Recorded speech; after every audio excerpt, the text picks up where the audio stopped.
আসসালামু আলাইকুম। আজকে আমি কাচ্চি রান্না করব, তার জন্য বাসমতি চাল নিছি। এখানে এটাকে এখন গরম পানি দিছি, এখানে সব মশলা দিছি, তার কারণে কালার চলে আসছে, মশলার কালারটা। এর ভিতরে এখন আমি একটু তেল দিছি যাতে করে চালটা একটি দলা না পাকে। এখন চালটাকে দিয়ে দিচ্ছি।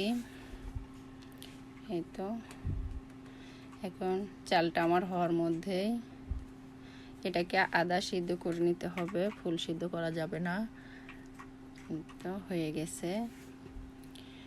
এটাকে এখন আমি মাংসটা একটু হালকা সিদ্ধ করে নিছি, কারণ আমার একটু তাড়াহুড়ো, তাই আমি আপনারা ইচ্ছে করলে ম্যারিনেট করে রেখেও করতে পারেন।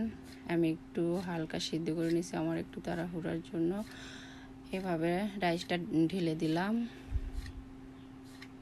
তারপরে এটাকে এখন আমি দমে বসাবো।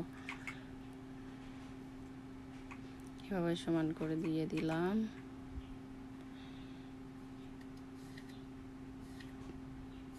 এর ভিতরে এখন আমি আগে থেকে ভেজে রাখা হালকা আছে ভেজে নিয়েছি, এটা এখন দিয়ে দেবো আলুটা।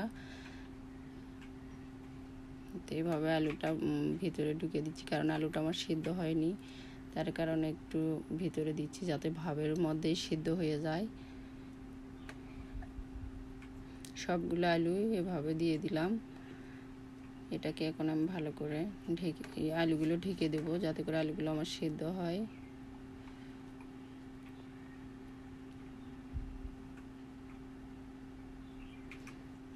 এভাবে এখন আমি এর ভিতরে দুধ দিব। এটা আমি গুঁড়ো দুধ নিছি, গুঁড়ো দুধটা দিলে স্বাদ ভালো হয়। আমার কাছে গুঁড়ো দুধের স্বাদটাই বেশি ভালো লাগে। তারপরে ঢেকে দিলাম। এখন দমে বসাচ্ছি। আর এই সাইডের ফুটোটা আমি টিস্যু দিয়ে বন্ধ করে দিচ্ছি যাতে করে ওই দিক দিয়ে গ্যাস না বের হয়।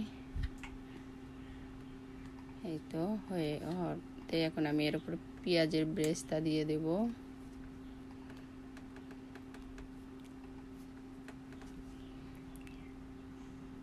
আবার ঢেকে দেব।